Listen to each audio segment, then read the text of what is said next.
Whenever I go out and look for the right speakers for my podcast, I always make sure that these people are doing amazing in their careers and lives, and they are kind of inspirational. This time when I was on the hunt, I met somebody who does not care about the questions to be asked on the interview, because she is so ready with life, so ready to share her journey with all of you. I hope you get inspired by her. We have with us a former CBSA officer as well as the founder of Hope for Harvest Society. We have with us Noemi Victorina.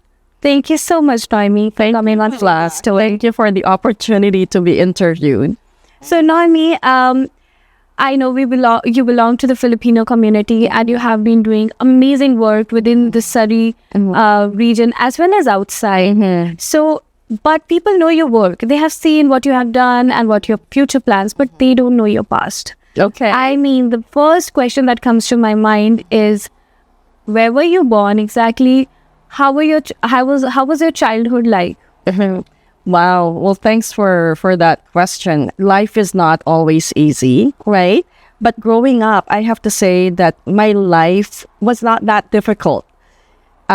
Which is the reason why I do what I do, is to give back to the community and to the people because of the kind of childhood that I had growing up. But I was born in the Philippines. We immigrated to Canada in 1989. My mom and dad and 5 children, and I'm the oldest of 5 kids. So we came here, and it was a culture shock, obviously, coming from the Philippines where it's really hot and it's crowded. And then we arrived in 1989. What was your age that time when you? I was 18 years old. Oh my God. Yeah, I was 18. So you can imagine that it wasn't that easy, because you've already grown 18 years belonging to a culture and a country, and all your your habits and your thinking is already basically built within my first 18 years. So coming to Canada was a culture shock. And we came here in July. It was summer, and I was cold. I remember it was so cold. My lips were chapping, and I'm like, oh wow, like this is a cold country, even though that was summer when we first came. And so yeah, definitely a culture shock, not just the weather, but also my surroundings. So in 1989, there were not a lot of, people from other countries immigrating at that time.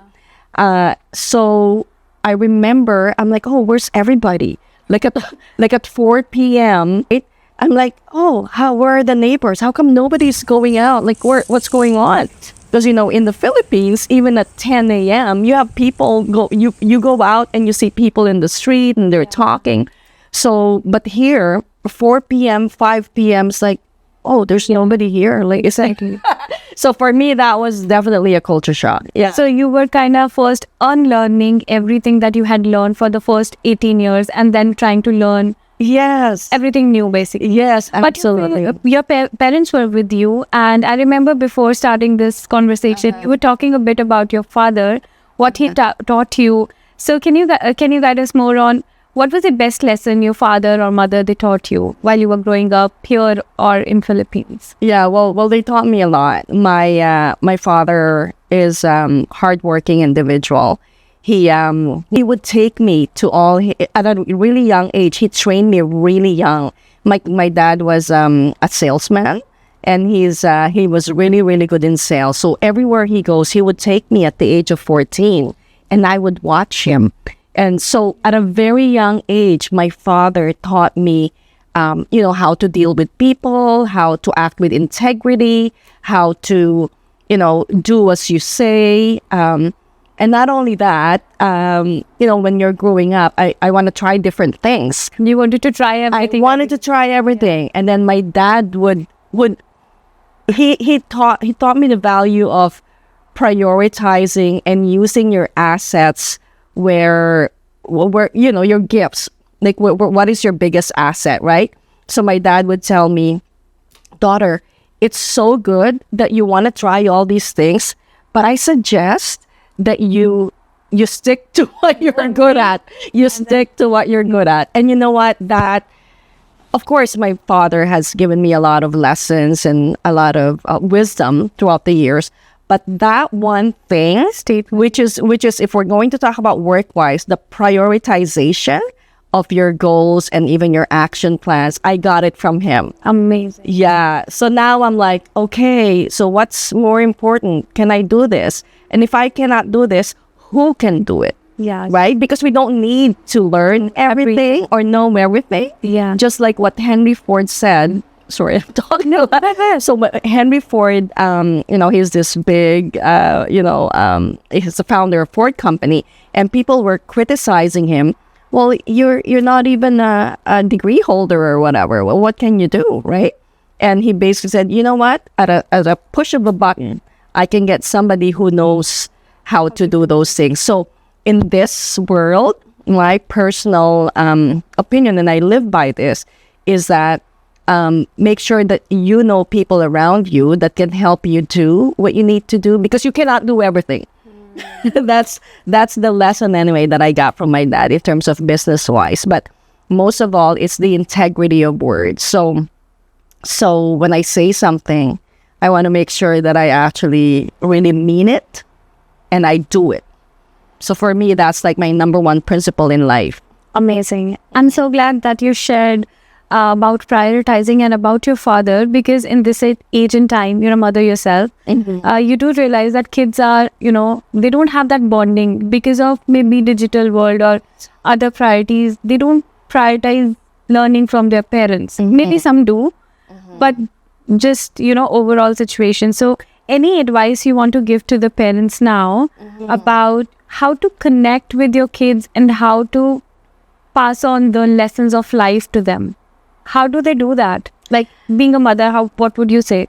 Thank you. You know what? I actually love that question because I'm going to be completely honest here.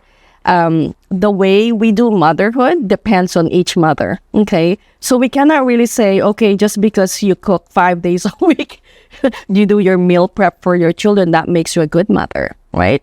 Nothing wrong with that. It's great. That's great. But we have different ways of mothering. With my kids, I actually had this honest conversation with my kids because I'm not a good cook, right? So, and they love food. And yeah, so then I asked them, hey kids, Jacob and Joseph, those are my boys. If there's one thing that you want me to change, and I would have that kind of honest conversation with my boys, like we're very close. I said, if there's one thing I can change, what would that be? And my kids said, no, Mom, there's nothing to change. We just love you the way you are. And we're happy to have you as a mother. Only because as a mother, as a working mother, sometimes I look at other moms and they're like, oh, wow, how can they bake such a great birthday cake? And how can they cook how do they know to do all those things? How come their house is spotless? Like sometimes I wonder, I'm like, maybe I go back to what my father used to say. You can't do everything, right? Like you said, you asked them, what should I change? I mean, that clearly shows you're open to change. Yeah. And just another thought connecting to that comes to my mind right now, and I definitely want to share here is, I personally realize that when we say we want to change the world, we literally can't do it because we can't do everything. But what we can change is like something within ourselves. Yeah. Right. So if you're open to change and you're asking people around you what I can change, that clearly indicates that you're changing the world. Yeah. Right. It starts with one person. Yeah. And change is growth, right? You have to be worried if there's no changes, because then that means we're not growing. And as a living individual, that change has to continue even till the end, right? So I love change. Actually, every time there's a new challenge, I actually welcome it like really well. I'm like, yes, another challenge. Let's go do it. See, that should be the feeling coming from within for all the mothers out there and all people watching it. But let's move ahead to your journey as a CBSA officer. Okay, so let me be honest. Whenever I've heard, or most of the people watching it, they hear about CBSA officer, which is Canadian Security Canada Border Security Agency officer. We always imagine this person to be standing on the borders wearing some uniform, and that's it. So what was your role? I know it's a bit different, and we would like to know more about it. Sure. Well, I've been with the federal government for 25 years, so that's a long time. But throughout the course of my career, I started in the mailroom, right? And at the end, on my 25th year, I was a senior officer, trade compliance. So I remember when I used to tell people, "Oh, I work at the for CBSA," and one thing they will ask is, "Oh, can I bring this? Like, how many bottles of wine can I bring?" You know, I'm like, okay, it's like saying I work for CRA. Do you know how much tax I should pay? But really, but I do understand. You know, that's what people see, and it's great because when you see, at least the representation is that they see somebody in uniform, and they go, "Okay, that's a CBSA officer."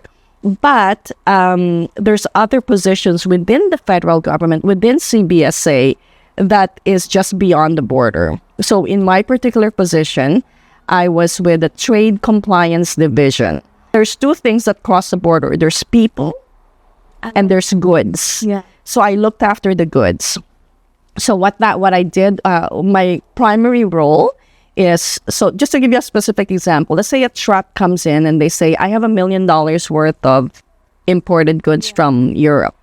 Sometimes at the border, they probably may not have the time to fully inspect the documents and all that.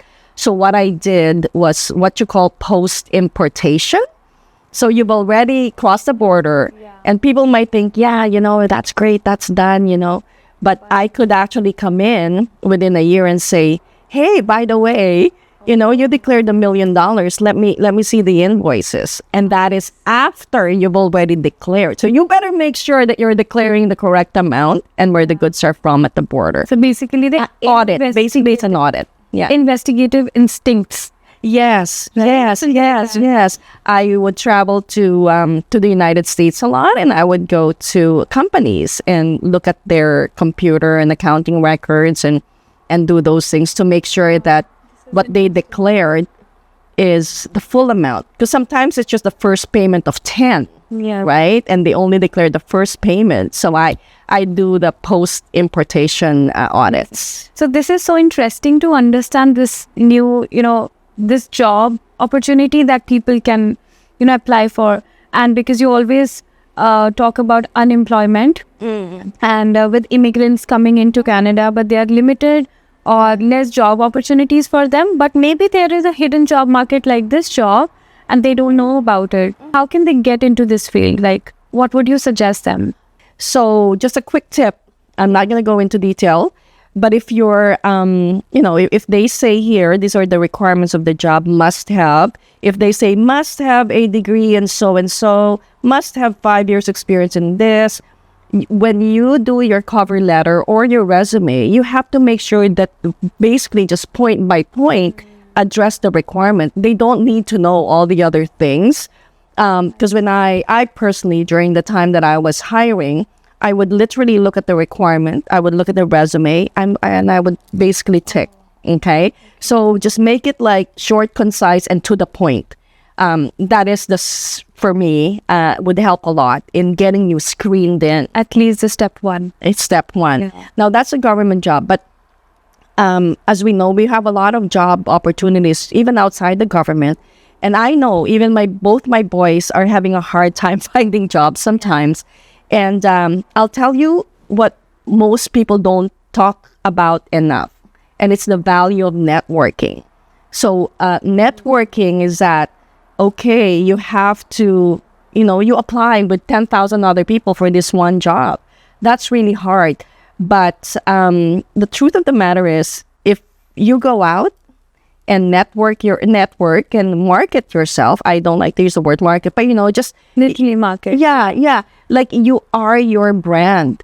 So when you go out, like don't think that you can get that job hiding through your computer, right? So you have to go out, go network and explicitly tell them, "Hey Falat, I'm looking for a job, by the way, in case you hear something that, you're looking for, someone who's looking for, a particular job.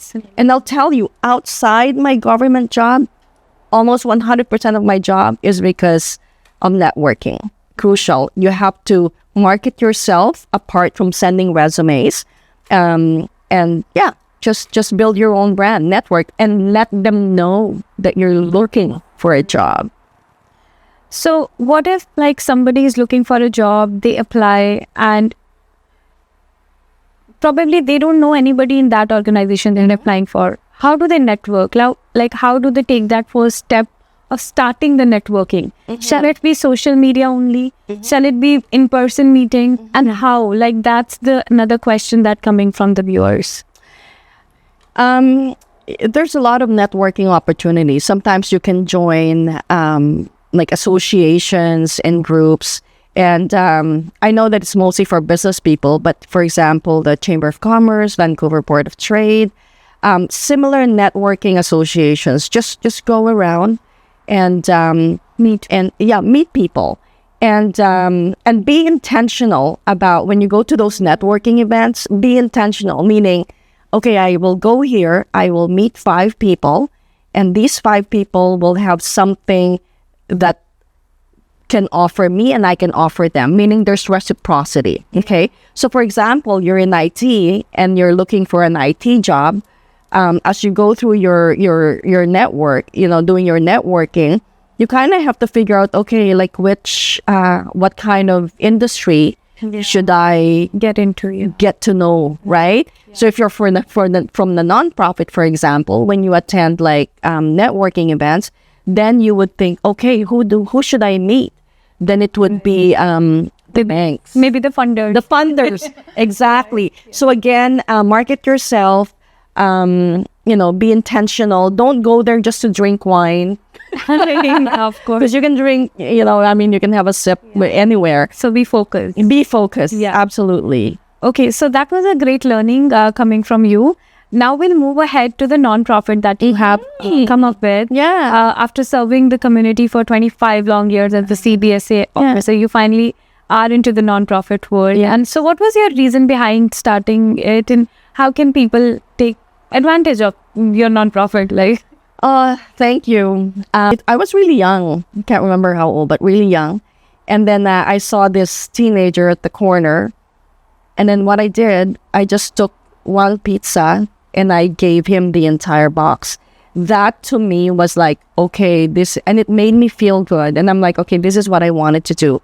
But then it took my government job, took 25 years, and now I'm done with government. I'm like, you know what? I really, really want to help the under-resourced individuals and families. So right now I founded a nonprofit, which I basically inherited from another nonprofit. They were gonna close their food hamper program, and I said, no, don't close the food program. Let me take over it. And I didn't have anybody at that time. I didn't have a nonprofit. I just took it upon myself. Yeah. And then they said, how are you going to run it? You need all of these delivered and all these, 1,200 pounds of food delivered next week. You don't have a driver. You need a truck. And I said, don't worry about it. Yeah. I said, and within a week, I was able to galvanize everybody. I said, hey, I need help, and now, I started the committee. I founded a nonprofit in January, and we're only in August, right? Of September. And marketed it really well. Trust me, it's there. If you go on LinkedIn and you follow her, you see that, you can see it well. Yeah, it's great. And the nonprofit is very dear to me because we provide, we provide 1,200 meals, an equivalent of 1,200 meals per week to 3 organizations that we partner with. We have Surrey Urban Mission here in Surrey. Okay. And then we also partner with a Ukrainian community in Port Coquitlam. And in Burnaby, we partner with Journey to Home, another nonprofit. So I'm so grateful to be in a position where I can really help. But more importantly, I'm very grateful to all the volunteers that are doing it. Yeah, of course. The frontline volunteers that are picking up the food every Saturday, distributing to all those 3 points, and then the ground volunteers. It's incredible. I'm so grateful that we're able to help that way. But again, it's not really all about me because I can't do Yeah. it. It's impossible. It's just the face of the I'm nonprofit. just the face of the nonprofit. Yeah, exactly. Yeah, and being the face though, you have to make sure again that you represent your organization, Yeah.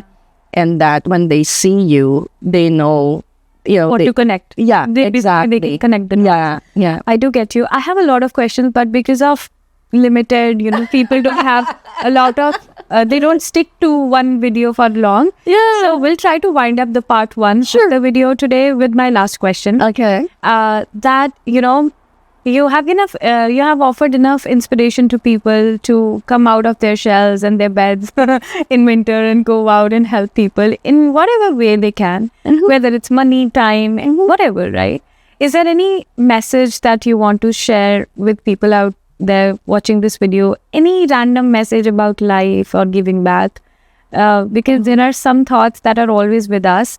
So you have that, space here to share with them and talk to them directly, basically. Wow. Okay. That seems like a simple question, but it's not. But it's difficult because you might have a whole circle of life. But when I ask this question, there would be something that will definitely come to your mind. And that's going to be the candid version of you. Sure. Okay. I view life as beautiful. Life is beautiful. People are beautiful. It's all about perspective, right? So for me, if everything works out, okay, when it's good, obviously that works out. If it's bad, it will work out because you will learn from it. So for me, my perspective in life is, okay, I'm going to try really hard. I'm going to do my best, because that's one of my other philosophy is always do your best. You cannot be the best in everything, but you can always be the best version of yourself. And then when it doesn't work out, you go, oh, okay, well, I tried my best. There's no regrets. Now let's see what the next one is about. So it's like embracing life, embracing the challenges, and then just know that there's still tomorrow, okay? And always be true to yourself. Because life, meaning don't do things that you're not passionate about. I mean, you can, but it's not going to be your best version, right? So do what your heart desires, and just be thankful that we're alive every single day and that we're able to make, we're able to affect other people's life, and also be a positive influence to others where you can. There's so many like bad things going on already. So if you can just, be the source of light for somebody, and every words that you speak, try for it to be encouraging. Life is so difficult, so we need more people just expressing the joy in their lives that will motivate and encourage others. Yeah. Thank you, Noemi. Yeah, you're welcome. And on that note, I would just say that stay happy, stay safe. And if you have any questions for Noemi, just write down in the comment section below and we can have her again for all your questions. Thank you so much and take care. And remember that there's always light at the end of the tunnel.